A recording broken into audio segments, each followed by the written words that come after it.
আসসালামু আলাইকুম প্রিয় দর্শক, সবাই কেমন আছেন? প্রতিদিনের মতো চলে আসলাম এই মুহূর্তের আজকের গুরুত্বপূর্ণ আবহাওয়ার খবর নিয়ে। আগামীকাল ২৬শে এপ্রিল রোজ শনিবার ২০২৫ আগামী ২৪ ঘন্টা থেকে ৭২ ঘন্টার মধ্যে বাংলাদেশ সহ ভারতের পশ্চিমবঙ্গের একাধিক জেলায় শুরু হয়ে যাবে আবহাওয়ায় বিরাট বড় পরিবর্তন। দেশের মধ্যে আসতে চলেছে শক্তিশালী বৃষ্টি বলয়, যা চলতে পারে আগামী ২৭ এপ্রিল থেকে ৭ই মে পর্যন্ত, এমনটাই জানা যাচ্ছে বাংলাদেশ আবহাওয়া অধিদপ্তর থেকে শুরু করে বেসরকারি আবহাওয়া সংস্থাগুলো থেকে। তো প্রিয় দর্শক, আজ ও আগামীকাল রাজধানী ঢাকা বিভাগ থেকে শুরু করে খুলনা, বরিশাল, চট্টগ্রাম, সিলেট, ময়মনসিংহ, রংপুর ও রাজশাহী বিভাগ সহ ভারতের এদিকে আসাম, মেঘালয়, ত্রিপুরা রাজ্য এবং কলকাতার পশ্চিমবঙ্গের কোন কোন অঞ্চলগুলোতে আবহাওয়া কেমন থাকতে পারে জানিয়ে দেব। সম্পূর্ণ বিস্তারিত ভিডিওটি শেষ পর্যন্ত দেখতে থাকুন। কে কোন জেলা থেকে দেখছেন কমেন্ট বক্সে জানিয়ে দিন। প্রতিনিয়ত আবহাওয়ার খবর পেতে চ্যানেলটিকে সাবস্ক্রাইব করে রাখতে ভুলবেন না।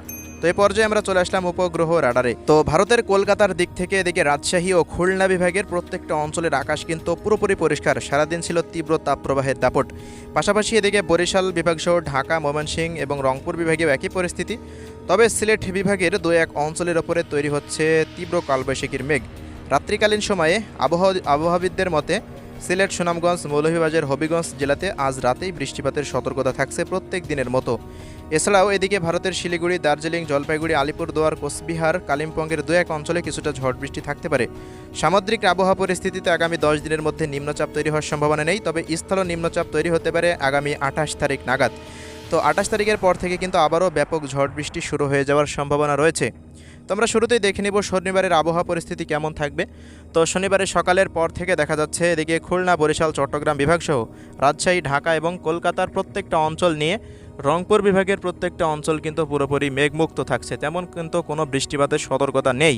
শুধুমাত্র সিলেট, সুনামগঞ্জ, মৌলভীবাজার, হবিগঞ্জ জেলা এবং ময়মনসিংহ বিভাগের নেত্রকোনার আশেপাশে দু এক অঞ্চল এবং শেরপুরের দু এক অঞ্চলে কিছুটা বিক্ষিপ্তভাবে ঝড় বৃষ্টি হতে পারে, এমনটাই পূর্বাভাসে দেখা যাচ্ছে। তো সারাদিনই তীব্র তাপপ্রবাহ থাকবে। তাপপ্রবাহ কবে কাটবে এই আপডেট আপনাদের বলতে চাই। যে তাপমাত্রা চলমান রয়েছে দেশের মধ্যে ভ্যাপসা গরম, আগামী 28 তারিখে বিদায় নেওয়ার সম্ভাবনা রয়েছে। যদি স্থল নিম্নচাপটি তৈরি হয় তবেই কিন্তু তাপমাত্রা আস্তে আস্তে কমতে শুরু করে দেবে ইনশাআল্লাহ। তো আগামীকাল তেমন বৃষ্টিপাতের সতর্কতা থাকছে না। 26 তারিখে আমরা 27 তারিখের আপডেটে চলে আসলাম। তো দেখুন, 27 তারিখে রাত 12টার মধ্যে, মানে সন্ধ্যার পর থেকে রাত 12টার মধ্যে রংপুর বিভাগ হতে কিন্তু আবহাওয়ায় কিন্তু একটা পরিবর্তন শুরু হয়ে যেতে পারে। ভারতের পশ্চিম অঞ্চলের দিক থেকে তৈরি হতে পারে শক্তিশালী কালবৈশাখীর মেঘ, যেটি পরবর্তী সময়ে কিন্তু প্রত্যেক দিনেই এমনভাবে তৈরি হতে থাকবে এবং পর্যায়ক্রমে 7ই মে পর্যন্ত দেশের মধ্যে তীব্র কালবৈশাখী ঝড়সহ বৃষ্টিপাত হওয়ার একটা সম্ভাবনা আমরা দেখতে পাচ্ছি। দেখুন, রংপুর, দিনাজপুর, ঠাকুরগাঁও, পঞ্চগড়, নীলফামারী, লালমনিরহাট, কুড়িগ্রাম জেলা এবং এদিকে গাইবান্ধা থেকে শুরু করে দেখা যাচ্ছে রাজশাহী, চাঁপাইনবাবগঞ্জ, মোহনপুর, এরপর নওগাঁ, জয়পুরহাট, পাশাপাশি সিরাজগঞ্জ, বগুড়া, নাটোরের আশেপাশ দিয়ে কিন্তু পাবনার আশেপাশ দিয়ে ব্যাপক হারে কালবৈশাখীর মেঘ অবস্থান করবে এবং ভারী থেকে অতি ভারী বৃষ্টিপাত থাকতে পারে। এদিকে ময়মনসিংহ, শেরপুর, জামালপুর, সিলেট, সুনামগঞ্জ, মৌলভীবাজার, হবিগঞ্জ জেলা থেকে শুরু করে ঢাকা বিভাগের এদিকে নগরপুর থেকে শুরু করে দেখা যাচ্ছে টাঙ্গাইল, বাংশাইল, এরপর গাজীপুরের আশেপাশ দিয়ে, কিশোরগঞ্জের আশেপাশ দিয়ে ঝড় বৃষ্টির একটা সম্ভাবনা কিন্তু আমরা দেখতে পাচ্ছি।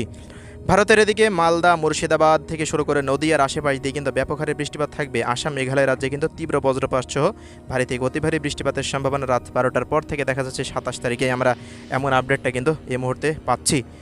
তো এই কদিন একটু তাপপ্রবাহ থাকবে। বাকি দেখুন, এদিকে কুষ্টিয়া, মেহেরপুর, চুয়াডাঙ্গা, ঝিনাইদহের আশেপাশে কিন্তু এই বৃষ্টিপাতটি পরবর্তী সময় কিন্তু ধেয়ে আসতে পারে।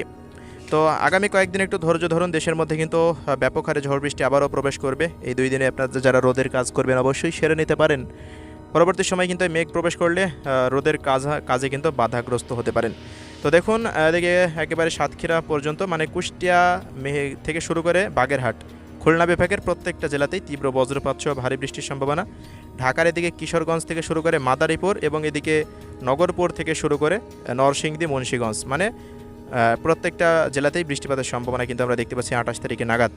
এরপর প্রিয় দর্শক, ভারতের কলকাতাতেও একই পরিস্থিতি। প্রত্যেকটা অঞ্চলে ব্যাপক হারে ঝড় বৃষ্টি প্রবেশ করবে। বাঁকুড়া, বর্ধমান, আরামবাগ, শান্তিপুর, চন্দননগরের আশেপাশ দিয়ে তীব্র বজ্রপাত সহ ভারী থেকে অতি ভারী বৃষ্টিপাতের সতর্কতা রয়েছে। 28 তারিখের রাত্রিকালীন সময়ে বরিশাল বিভাগে এখন বৃষ্টিপাত না থাকলেও 28 তারিখ থেকে ব্যাপক বৃষ্টিপাত প্রবেশ করবে বরিশাল এবং সিলেট বিভাগে। সিলেট বিভাগে তো বৃষ্টিপাত থাকছে, আরও প্রবেশ করবে ভয়াবহ বৃষ্টিপাত। চট্টগ্রাম বিভাগে ব্যাপক হারে বৃষ্টিপাত প্রবেশ করার সম্ভাবনা আমরা দেখতে পাচ্ছি। তো এই হলো প্রিয় দর্শক, দেখুন ভারত থেকে শুরু করে মানে বাংলাদেশের প্রত্যেকটা জেলা এবং এদিকে ত্রিপুরা রাজ্য, আসাম, মেঘালয় এবং পশ্চিমবঙ্গের প্রত্যেকটা জেলা জুড়েই কিন্তু এই বৃষ্টিপাত ধেয়ে আসার সম্ভাবনা আমরা দেখতে পাচ্ছি। তো এই পর্যায়ে আমরা চলে আসলাম তাপমাত্রাবাহী আপডেটে। তো তাপমাত্রার পরিস্থিতি কিন্তু 27 তারিখে মানে 26 তারিখে আরও ভয়াবহ আকার ধারণ করবে।